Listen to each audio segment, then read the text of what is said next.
Good evening, friends. Welcome to Jurist Prep classes. Today we will discuss some important definitions in Criminal Procedure Code.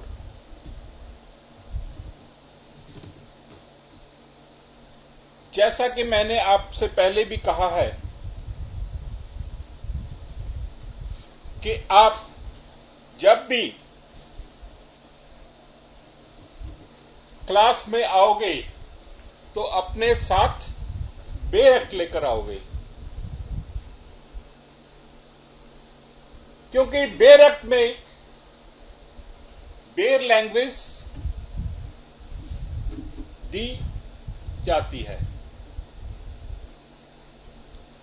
Law में हम word to word को जो है समझते हैं।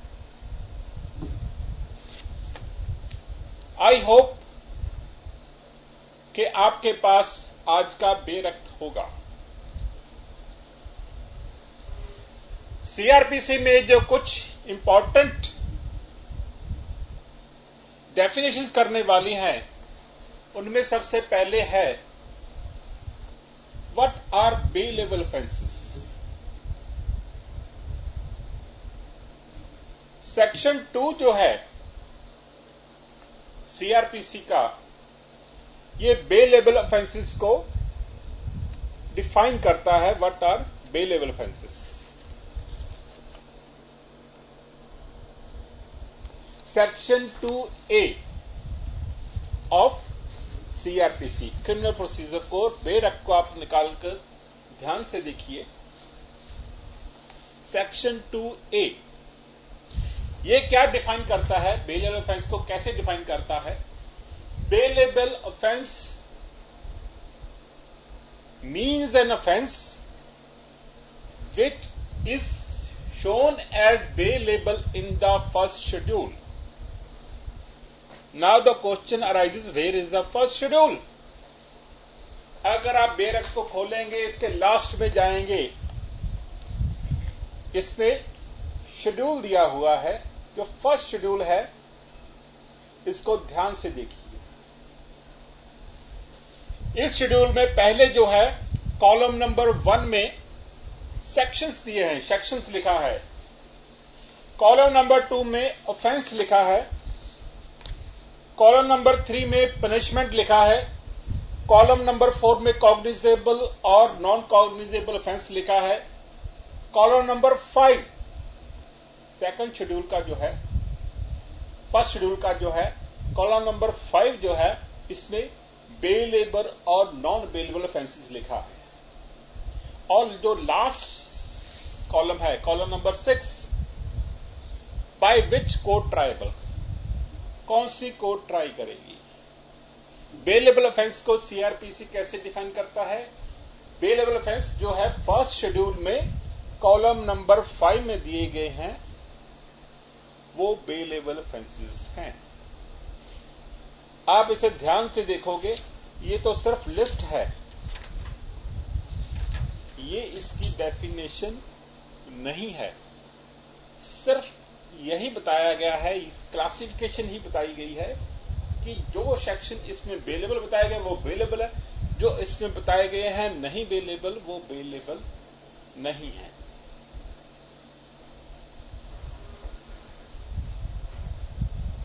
Prelims में जो क्वेश्चन आता है वो ये आता है, कौन से सेक्शन वाइज ही पूछ लेते हैं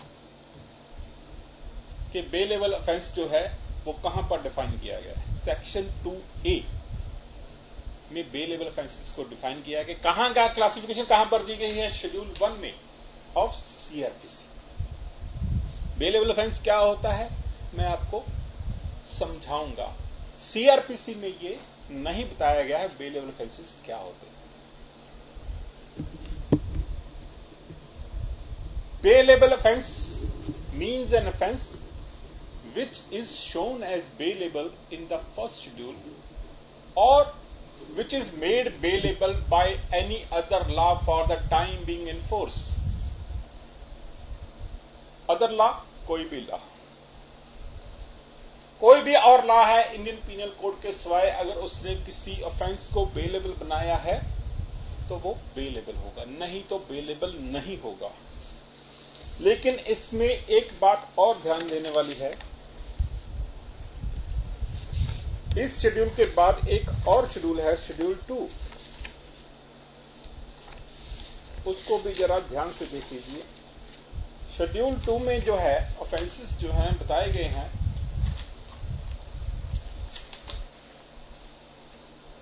classification offences against other law.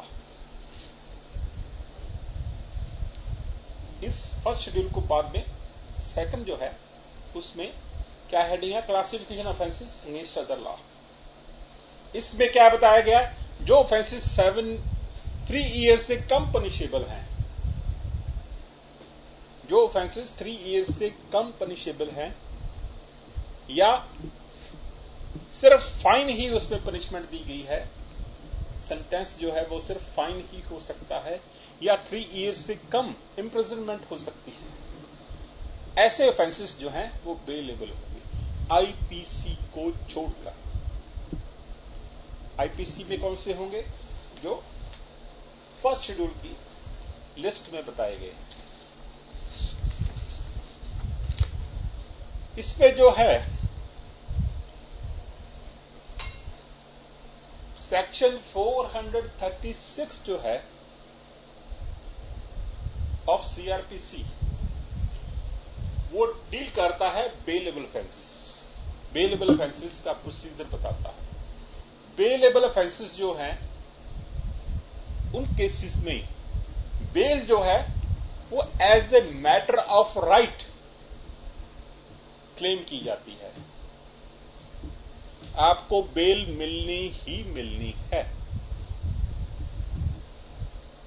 Judicial officer के पास ये पावर नहीं है कि वो आपकी बेल को रिजेक्ट कर दे, आपको रिफ्यूज कर दे। Bail as a matter of right you can claim bail. जो नॉन बेलेबल ऑफेंसेस हैं वो कौन से हैं, जो बेलेबल नहीं है। अगर फर्स्ट शेड्यूल के लिस्ट में बताए गए ऑफेंसेस अगर वहां पर लिखा है नॉन बेलेबल, तो वो नॉन बेलेबल है। क्या ग्राउंड्स हैं, क्यों बताए गए हैं, ये सीआरपीसी में नहीं लिखा गया है। इसका जो नॉन बेलेबल का प्रोसीजर जो है वो सेक्शन 437 और 439 में बताया गया। 437 में मजिस्ट्रेट की पावर्स हैं और 439 में सेशन कोर्ट की पावर्स हैं। एक टर्म और आती है anticipatory bell.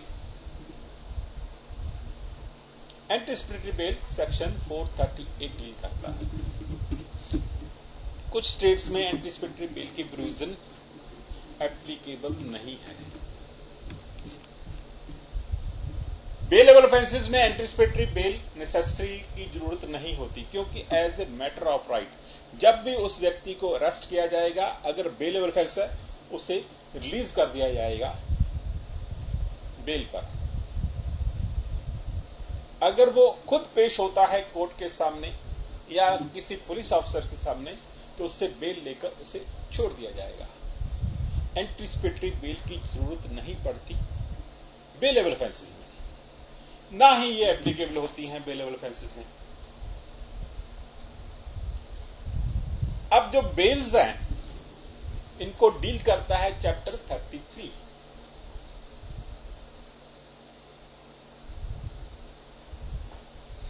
Bell and bail bonds.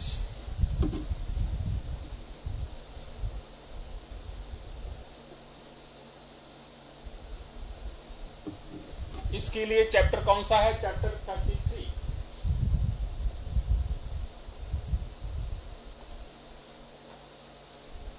Sections 436 से लेकर 450।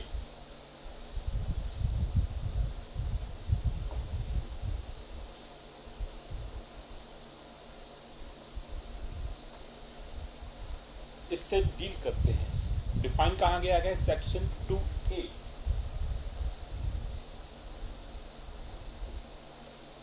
2A में ही बेलेबल ऑफेंसेस और नॉन बेलेबल ऑफेंसेस दोनों को ही डिफाइन किया गया है। लिस्ट कहां है? फर्स्ट शेड्यूल में, जो आईपीसी में ऑफेंसेस दिए गए। जो आईपीसी में नहीं दिए गए हैं उनकी शेड्यूल 2 में जो है लिस्ट में है।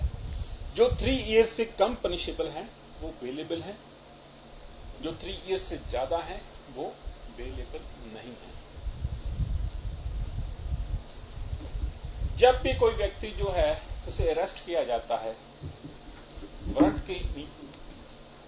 के अकॉर्डिंगली या विदाउट वारंट, तो उसे बेल दी जाएगी अगर बेलेबल है, उसे बेल नहीं दी जाएगी अगर नॉन बेलेबल है।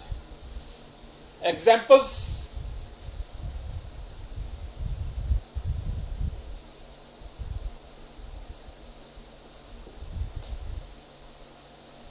बेलेबल ऑफेंसेस की एग्जाम्पल्स कौन सी हैं? सेक्शन 143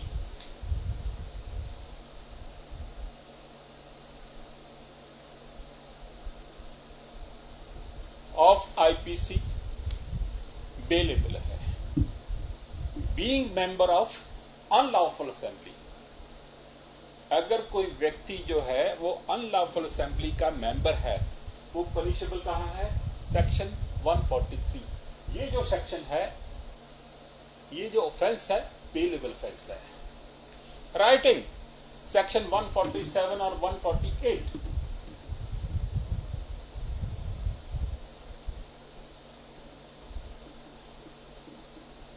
दोनों ही बेलेबल हैं। इसी तरह से section 497 adultery,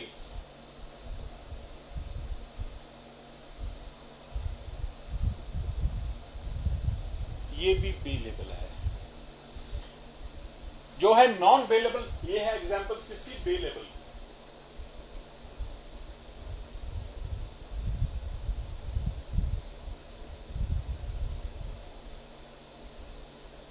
non bailable offences की कुछ एग्जांपल्स कैसी कौन कौन सी हो सकती हैं? अगर आप लिस्ट देखोगे तो लिस्ट में आपको मिलेंगी। Murder, section 302 IPC,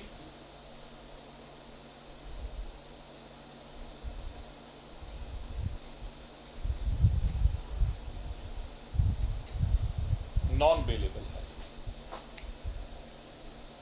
attempt to murder, section 307 non bailable है। Voluntarily causing grievous hurt, section 326 non bailable है।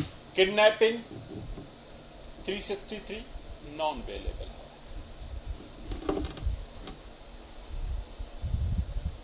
एक बात का ध्यान रखना है, नॉन बेलेबल का मतलब ये नहीं है कि नॉन बेलेबल में बेल नहीं मिलेगी।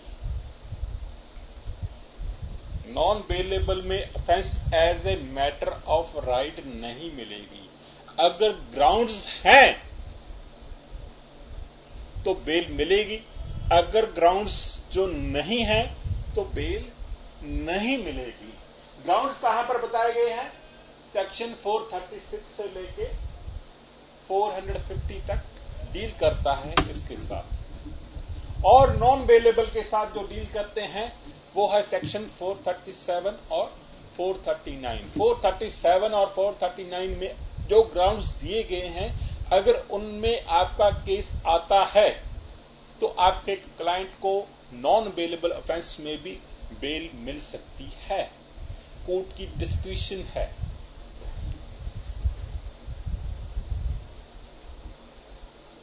फिर डिफरेंस क्या होगा बेलेबल और नॉन बेलेबल में? बेलेबल में as a matter of right bail मिलती है, नॉन बेलेबल में as a matter of right bail नहीं मिलती। अगर ग्राउंड्स हैं तो कोर्ट आपको बेल दे सकती है, अगर ग्राउंड्स नहीं है तो कोर्ट रिफ्यूज कर सकती है कि इस केस में बेल नहीं मिलेगी। कुछ और सेक्शंस भी हैं जो डील करते हैं बेल मैटर्स के साथ, लेकिन वो हम बाद में डिस्कस करेंगे। Today our topic is some important definitions in CRPC, Criminal Procedure Code. जो नेक्स्ट टर्म जो है सीआरपीसी में, सीआरपीसी को शुरू करने से पहले जिसे डिस्कस करना जरूरी है वो है कॉग्निजेबल ऑफेंसेस और नॉन कॉग्निजेबल। कॉग्निजेबल ऑफेंसेस कौन से होते हैं और नॉन कॉग्निजेबल ऑफेंसेस कौन से होते हैं। Section 2C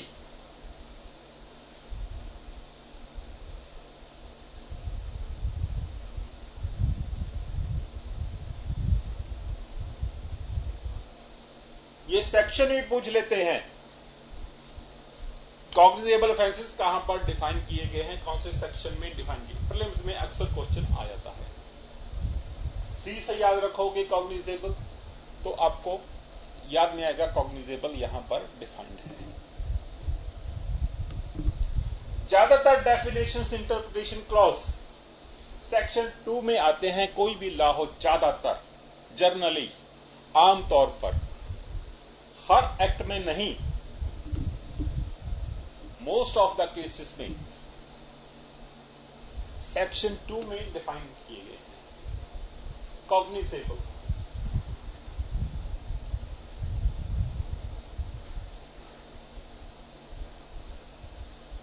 What is cognizable and what is non-cognizable?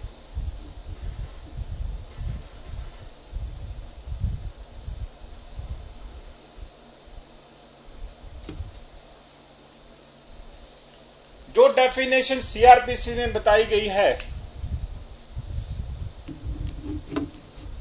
वो है cognizable offense means an offense for which, and cognizable case means a case in which a police officer may, in accordance with first schedule or under any other law for the time being in force, arrest without warrant. अगर police person जो है वो without warrant जो arrest कर सकता है किसी भी पर्सन को, that is a cognizable offence. इसमें भी फर्स्ट शेड्यूल को इंक्लूड किया गया है। बेयर एक्ट का जो है आप फर्स्ट शेड्यूल देखोगे तो कॉलम नंबर 4 में बताया गया है, लिस्ट में बताया गया है कौन से कॉग्निजेबल हैं, कौन से non cognizable.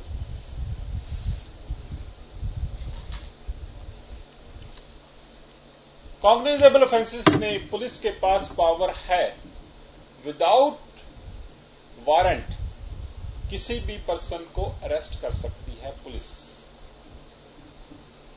Without permission from the court police जो है इन्वेस्टिगेशन कर सकती है। इसकी एग्जांपल्स क्या है? फॉर एग्जांपल वेजिंग और अटेम्प्टिंग टू वेज वार और abetting the waging of war. किसके अगेंस्ट? गवर्नमेंट ऑफ इंडिया के अगेंस्ट। कौन सा सेक्शन है? आप शेड्यूल में देखिए, section 121 of Indian penal code जो है वो कॉग्निजेबल ऑफेंस है। इट मीन्स, इसका मतलब क्या है? अगर किसी व्यक्ति ने सेक्शन 121, इसकी एग्जांपल क्या है? Section 121 of Indian penal code. अगर किसी पर्सन ने सेक्शन 121 के अंतर्गत कोई ऑफेंस किया है,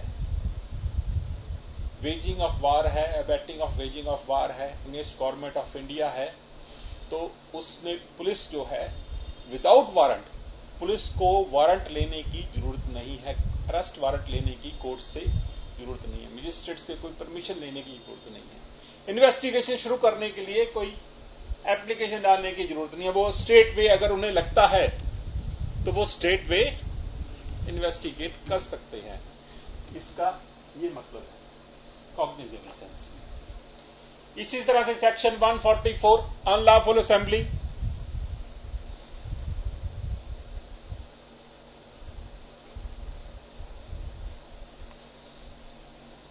इसमें भी ये भी कॉग्निजेबल ऑफेंस है। मर्डर, ये भी कॉग्निजेबल ऑफेंस है। डॉरी डेथ,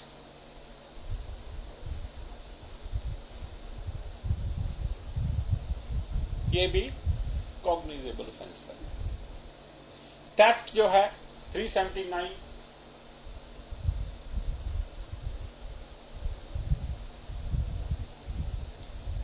ये भी कॉग्निजेबल ऑफेंस है। नॉन कॉग्निजेबल ऑफेंसेस को कहां पर डिफाइन किया गया है? नॉन कॉग्निजेबल ऑफेंसेस को डिफाइन किया गया है 2L।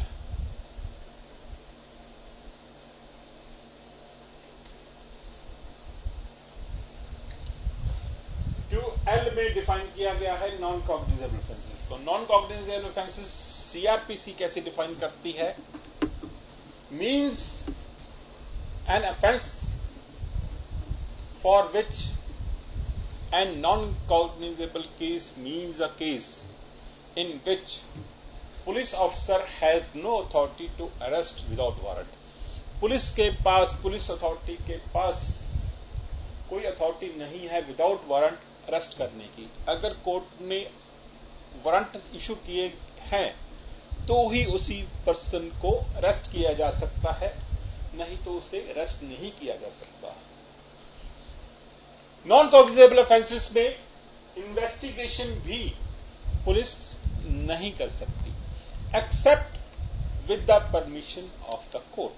अगर कोर्ट ने डायरेक्ट किया है, डायरेक्शन दी है कि इस केस में इन्वेस्टिगेशन करके दो, हमें रिपोर्ट दो, या कोर्ट से परमिशन ली गई है, तो वो इस केस में इन्वेस्टिगेशन हो सकती है। एग्जाम्पल्स इसकी क्या है? For example non cognizable offences की फॉर एग्जाम्पल्स क्या है? जैसे कोई फॉल्स इंस्ट्रूमेंट यूज करता है for weighing, section 264,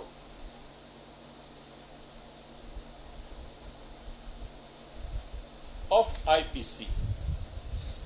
false instrument या वेइंग के लिए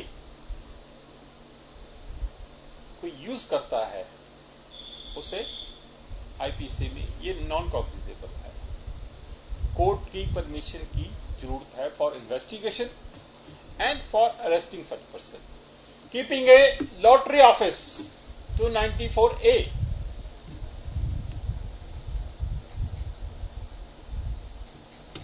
लॉटरी बिना गवर्नमेंट की परमिशन के लॉटरी ऑफिस खोलना ऑफेंस है, लेकिन ये नॉन कॉग्निजेबल ऑफेंस है। वॉलंटरी कॉजिंग हर्ट, किसी पर्सन को हर्ट कॉज कर देना, सेक्शन 323, 323।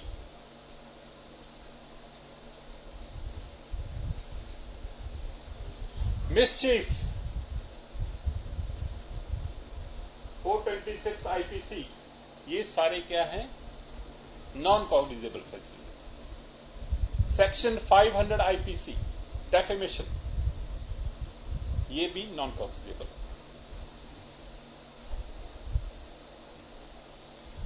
कॉग्निजेबल और नॉन कॉग्निजेबल को और ध्यान से समझने के लिए सेक्शन 154 और 155 को भी देख लीजिए।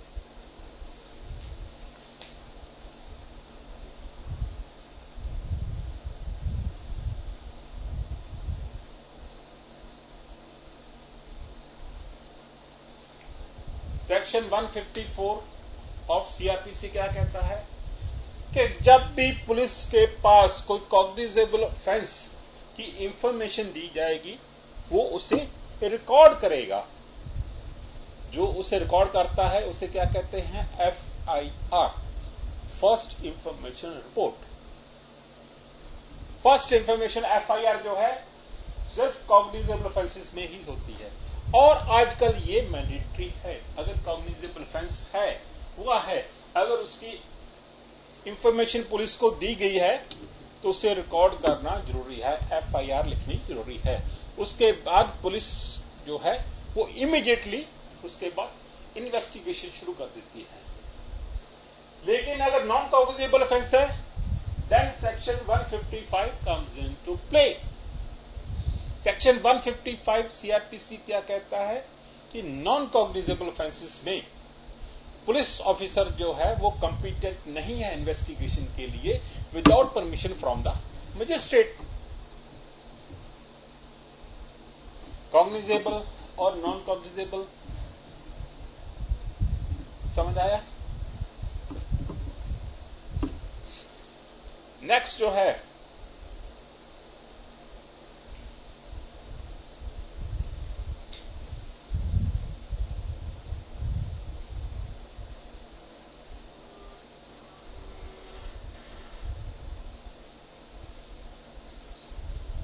सेक्शन 2 का सब सेक्शन डी क्या डिफाइन करता है?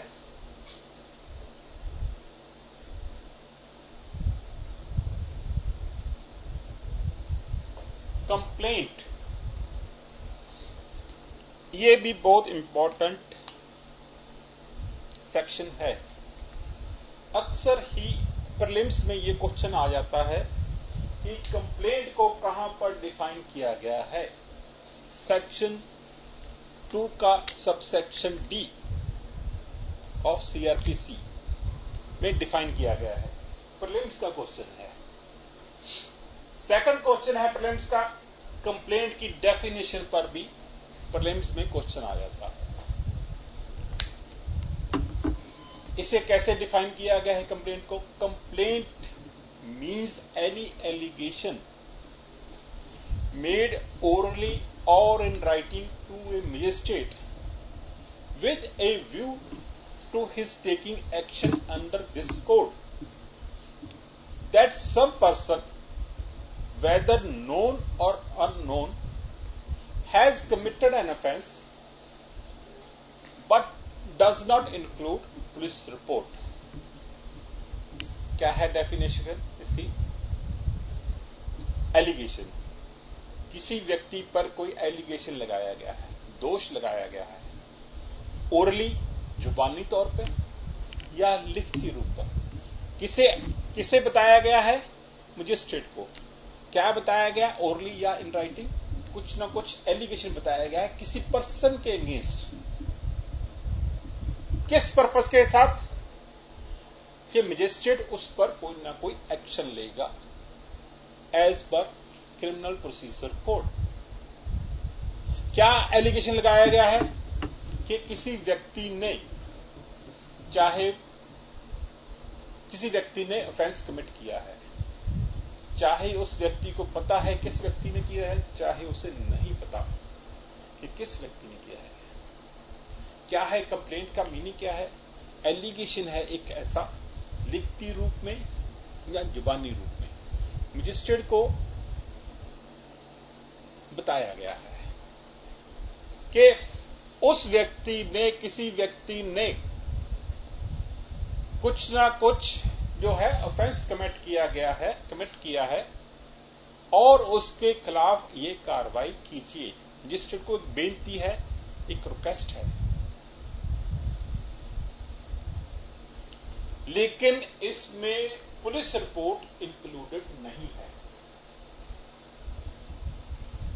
पुलिस रिपोर्ट कब आती है?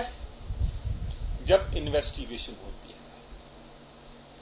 इन्वेस्टिगेशन कब होगी? जब कॉग्निजेबल ऑफेंस होगा।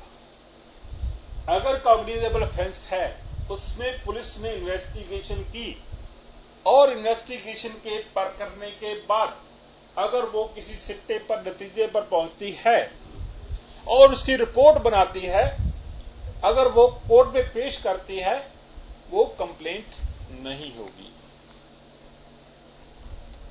In other words, we can say that कि नॉन कॉग्निजेबल ऑफेंसेस में ज्यादातर कंप्लेंट, ज्यादातर, आई एम वर्ड यूजिंग ज्यादातर, जनरली नॉन कॉग्निजेबल में ज्यादातर कंप्लेंट होती है।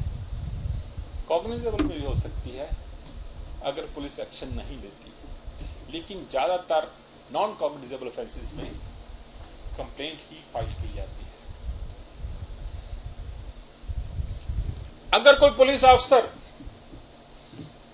इन्वेस्टिगेशन करने के बाद इस नतीजे पर पहुंचता है, इन्वेस्टिगेशन के बाद इस नतीजे के बाद पहुंचता है कि ऑफेंस जो है वो नॉन कॉग्निजेबल है। शुरू में उसे लगता था, जब उसने इन्वेस्टिगेशन शुरू की थी, उस पुलिस ऑफिसर को यह लगता था ये कॉग्निजेबल है, लेकिन बाद में उसे इन्वेस्टिगेशन के बाद यह पता चला कि ये कॉग्निजेबल नहीं, ये नॉन कॉग्निजेबल है। अगर वो रिपोर्ट पेश करेगा कोर्ट में, वो रिपोर्ट को भी कंप्लेंट माना जाएगा और पुलिस ऑफिसर को कंप्लेनेंट माना जाएगा।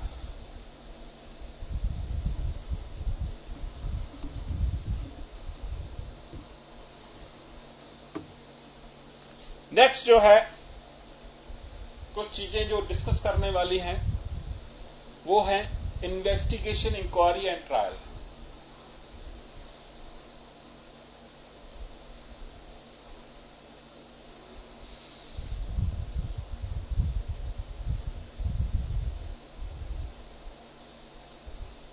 इन्वेस्टिगेशन,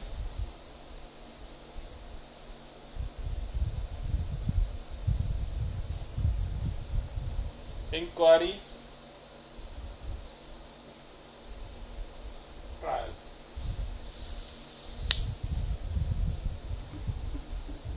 इन्वेस्टिगेशन जो है वो सेक्शन 2H में डिफाइन किया गया है।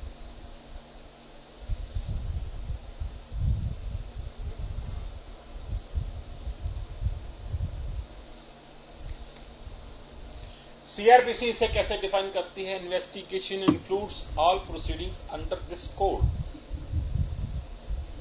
For the collection of evidence conducted by police officer or by any person other than a magistrate who is authorized by magistrate in this behalf।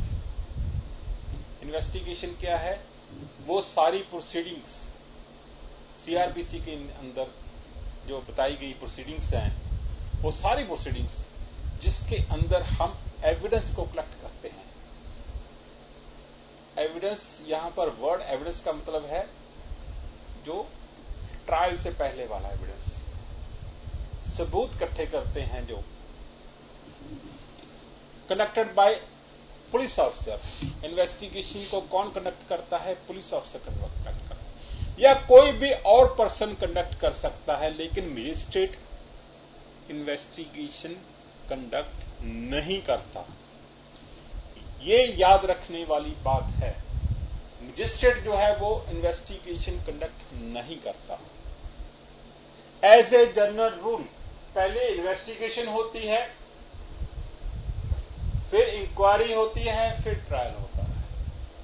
Investigation जो है इसे पुलिस या कोई और पर्सन करता है, लेकिन मजिस्ट्रेट नहीं करता। ट्रायल सिर्फ मजिस्ट्रेट ही करता है।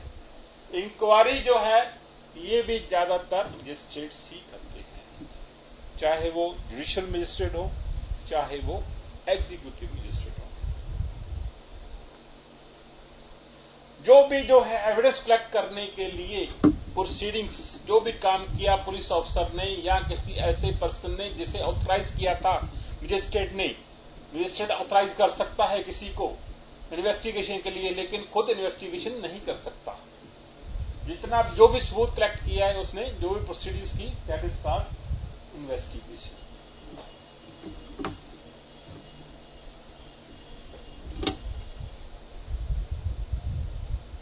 इंक्वायरी जो है इसके बाद वाला स्टेप है। चैप्टर 12 जो है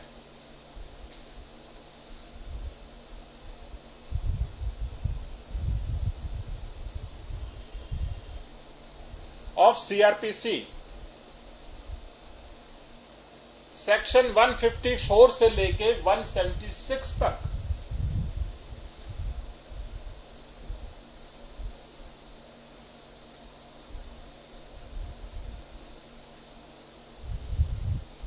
डील करता है relating to information to the police and their powers to investigation. ये पावर्स जो है इन्वेस्टिगेशन की पावर्स है उनके साथ डील करता है। इन्वेस्टिगेशन का मतलब क्या है?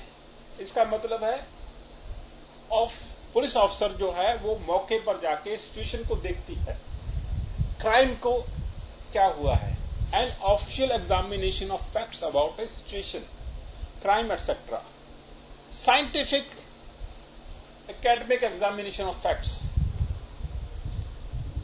वहां पर जाना और जाकर वहां पर सबूत कलेक्ट करना, उस पर्सन को अरेस्ट करना, ये सारी चीजें इन्वेस्टिगेशन में आती है। इसका ऑब्जेक्ट क्या है इन्वेस्टिगेशन का? इसका object, main object of investigation is collection of evidence and it must be conducted by police officer और अ पर्सन जिसके पास पावर्स है पुलिस ऑफिसर की, या फिर जिसे ऑथराइज किया गया है मजिस्ट्रेट द्वारा, वो व्यक्ति कंडक्ट करता है investigation. Investigation is conducted by police और प्रोसिक्यूशन जो है वो कोर्ट में होती है, पब्लिक प्रोसिक्यूटर करता है। इसकी एग्जांपल्स जो है इन्वेस्टिगेशन की, जैसे कोई ऑफेंस हुआ, ऑफेंस होने के बाद जो पर्सन अरेस्ट किए गए उन्हें डिटेन किया गया इन्वेस्टिगेशन के लिए, वो भी इंटेग्रल पार्ट है इन्वेस्टिगेशन की। जो तलाशी ली गई, सर्च की गई स्टोलन प्रॉपर्टी की या किसी और चीज की, is an investigation. Searching for person detained elsewhere is an investigation. किसी पर्सन की मेडिकल एग्जामिनेशन होनी, अक्यूज्ड पर्सन की है तो 53 of CrPC is investigation. Medical examination of person accused of rape by medical practitioner, section 53A, ये भी investigation है। Medical examination of victim of rape, section 164A, ये भी इन्वेस्टिगेशन है। इन्वेस्टिगेशन क्या होती है? फॉर एग्जाम्पल, ये वो जगह है, यहां पर कोई ना कोई ऑफेंस हुआ है, तो क्या होगा? कोई ना कोई पर्सन पुलिस पर्सन को इन्फॉर्म करेगा कि ये ऑफेंस हुआ है। अगर वो कॉग्निजेबल ऑफेंस है तो पुलिस क्या करेगी? 154 के नीचे एफआईआर दर्ज करेगी। एफआईआर दर्ज करने के बाद जो पुलिस ऑफिसर है, इन्वेस्टिगेटिंग ऑफिसर है, वो क्या जाएगा? स्पॉट पर जाएगा, स्पॉट की इंस्पेक्शन करेगा, देखेगा वहां पर क्या कुछ है, क्या वहां पर कोई वेपन है जिससे ऑफेंस किया गया है, क्या वहां पर कोई ब्लड है मौके पर, उस जगह पर, क्या वो स्टोलन प्रॉपर्टी जो है उसके कुछ पार्ट्स है, क्या क्या फिंगरप्रिंट्स है, क्या फुटप्रिंट्स हैं, जो पड़ोसी हैं, नेबर्स हैं, क्या उनमें से किसी ने देखा है जिन व्यक्तियों ने वो ऑफेंस किया है? ये सारी चीजें इन्वेस्टिगेशन में आती हैं। पुलिस के पास कॉग्निजेबल ऑफेंसेस में पावर होती है इन्वेस्टिगेशन की, नॉन कॉग्निजेबल में उसके पास पावर नहीं होती।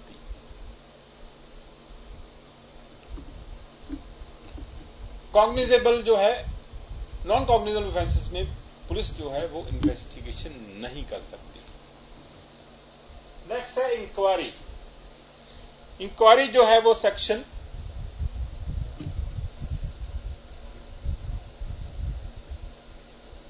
2G, सेक्शन 2 का सब सेक्शन है G, उसमें डिफाइन किया गया है what is inquiry. Inquiry means every inquiry other than trial. Trial के सिवाय के अलावा, ट्रायल को छोड़कर जो भी काम किया गया है, पूछताछ की गई है, by magistrate is inquiry. Inquiry जो है इसको डील जो करता है वो चैप्टर जो है 13 सेक्शन 177 से लेकर 189 तक प्रोविजंस बताई गई हैं. Provisions relating to jurisdiction of criminal courts in inquiries and trials.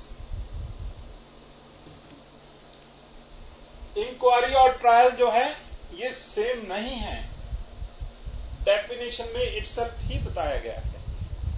वो काम जो मजिस्ट्रेट करता है other than trial is inquiry. ये डेफिनेशन दी गई है सीआरपीसी में. इसका मतलब क्या हुआ? Inquiry can not be treated equivalent to trial. Trial क्या है? Trial is a judicial proceeding conducted by a court. Inquiry जो है वो क्वासी जुडिशियल प्रोसीडिंग्स है, जुडिशियल प्रोसीडिंग्स नहीं है. ट्रायल जो है वो हमेशा ही एंड होता है किसी की एक्विटल में या कन्विक्शन में. एविडेंस लेने के बाद कोर्ट किसी सिट्टे पर पहुंचती है कि ये व्यक्ति दोषी है या नहीं है. वो है ट्रायल. लेकिन इंक्वायरी में किसी सिट्टे पर नहीं पहुंचती. इंक्वायरी का फिर मतलब क्या हुआ? इंक्वायरी का मतलब है टू इंक्वायर, टू आस्क, पूछना, somebody फॉर सम इंफॉर्मेशन, किसी व्यक्ति से कोई इंफॉर्मेशन लेनी. ये इसका डिक्शनरी मीनिंग है inquiry. To inquire, to ask somebody for some information. Inquiry is an official process to find out the course of something or to find out information about something. या किसी को request करना information के लिए, somebody के लिए, कुछ चीज के लिए, इसकी इंक्वायरी करना. फॉर एग्जाम्पल जैसे मजिस्ट्रेट जो है सेक्शन 176 के नीचे इंक्वायरी कंडक्ट करता है अगर किसी व्यक्ति की मौत हो जाती है लॉकअप में. अगर कोई पर्सन जो है वो जेल में था, लॉकअप में था, अगर किसी पर्सन की डेथ हो गई तो मजिस्ट्रेट क्या करेगा? इंक्वायरी कंडक्ट करेगा. क्या इंक्वायरी कंडक्ट करेगा? कि उस व्यक्ति की डेथ वो कैसे हुई, पूछताछ करेगा. ये पूछताछ जो है वो कन्विक्शन या एक्विटल में एंड नहीं करेगी. ये सिर्फ इतना ही बताएगी उसकी डेथ जो है वो कैसे हुई है, नेचुरल डेथ है या अननेचुरल डेथ है. इस इंक्वायरी रिपोर्ट के बेसिस पर आगे ट्रायल चल सकता है. लेकिन it is not a trial. ये ट्रायल नहीं है. नेक्स्ट मैं एग्जांपल दूं आपको. जैसे मजिस्ट्रेट जो है पुलिस की रिपोर्ट आती है मजिस्ट्रेट के पास, तो उसके पास दो ऑप्शंस हैं. पहली ऑप्शन है वो एट वंस उसी समय उस पर कार्रवाई शुरू कर दे, या वो कह सकता है फर्दर इन्वेस्टिगेशन, या फिर वो कह सकता है किसी और मजिस्ट्रेट को कह सकता है कोई इंक्वायरी कंडक्ट करे उस ऑफेंस के बारे में. सेक्शन 159 में यहां पर भी मजिस्ट्रेट जो है वो ट्रायल नहीं कंडक्ट कर रहा, वो सिर्फ इंक्वायरी कर रहा है कि आगे पुलिस रिपोर्ट पर कार्रवाई की जाए या और पूछताछ मंगवाई जाए, इन्वेस्टिगेशन, फर्दर इन्वेस्टिगेशन करवाई जाए या कोई और प्रोसीजर अडॉप्ट किया जाए. ये भी इंक्वायरी है trial. The magistrate is empowered to inquire into the dispute of land and water which is likely to cause breach of peace. तो वो क्या करेगा? He shall inquire into the question of possession. ये भी क्या है, inquiry है। इस केस में भी जो मजिस्ट्रेट जो है ये नहीं पता लगाता कि किसी पर्सन के पास उस लैंड या वाटर को यूज करने का राइट है या नहीं है। राइट नहीं डिसाइड करता, वो सिर्फ यही डिसाइड करता है, पूछताछ करता है कि पोजेशन किसके पास था। सेक्शन 145 ऑफ सीआरपीसी में ये भी इंक्वायरी है। ऐसे ही सेक्शन 116 में मजिस्ट्रेट के पास पावर है inquiry as to the truth of the information given under security for keeping the peace, ये भी इंक्वायरी है।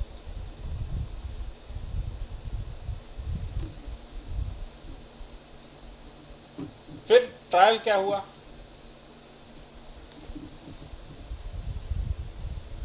ट्रायल शब्द को जो हमारी सीआरपीसी है, अब हम सीआरपीसी जो है वो पढ़ रहे हैं, वो है सीआरपीसी 1973 की।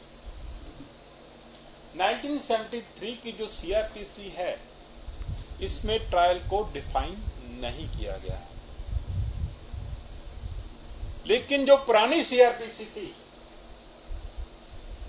1898, उसमें ट्रायल को डिफाइन किया गया था। A proceeding following a charge, the punishment of the offender.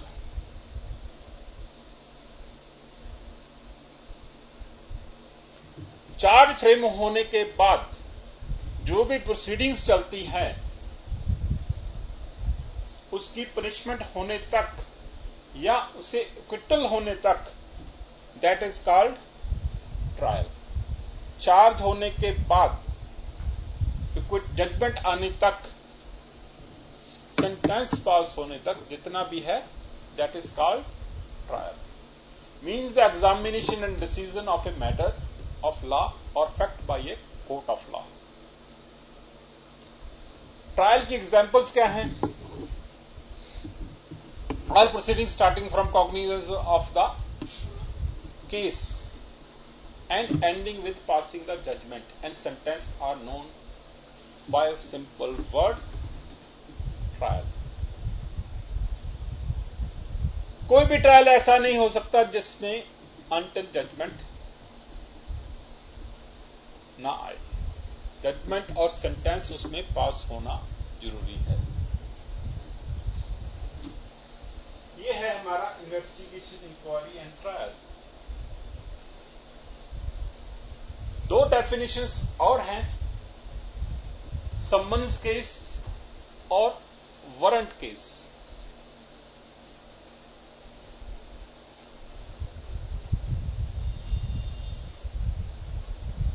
Summons case,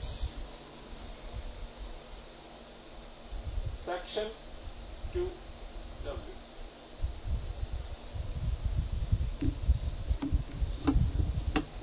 CrPC में सिंपल ही बताया गया है, summon case means a case relating to an offence and not being a warrant case.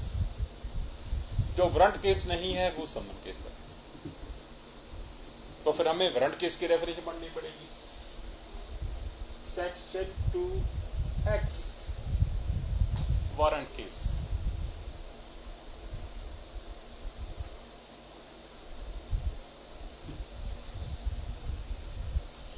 Warrant case means a case relating to an offense punishable with death, imprisonment for life, or imprisonment for a term exceeding 2 years।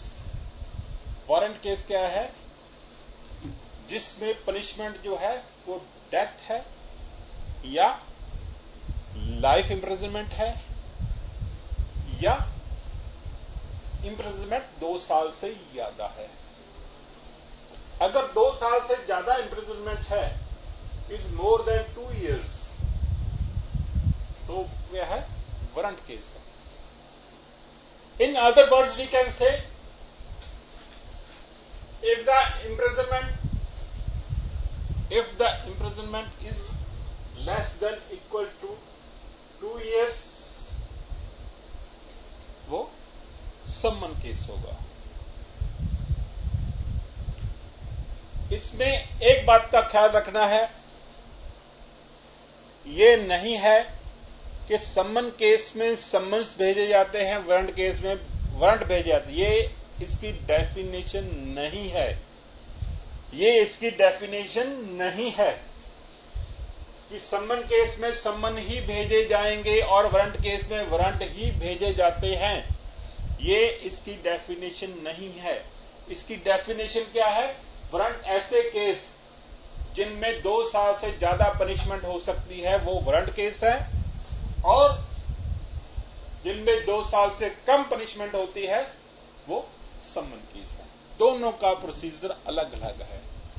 ये procedure हम बाद में detail में करेंगे। एक और important definition जो है, सेक्शन WA,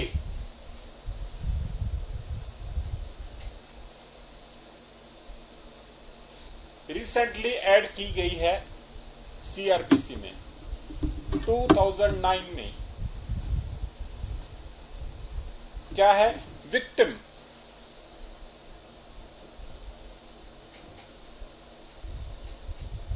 विक्टिम कौन है?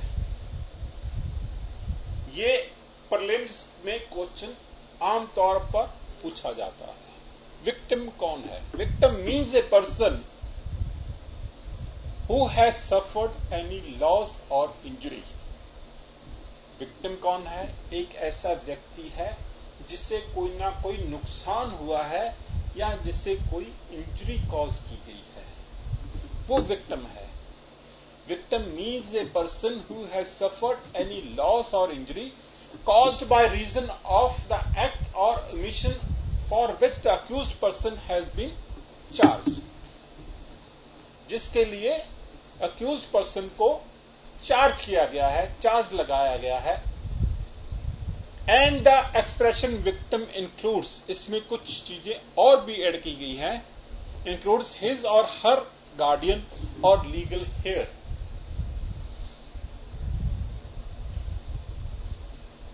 जो व्यक्ति था जिससे कोई इंजरी कॉज की गई है या जिससे कोई लॉस कॉज किया गया है, उसका कोई गार्डियन है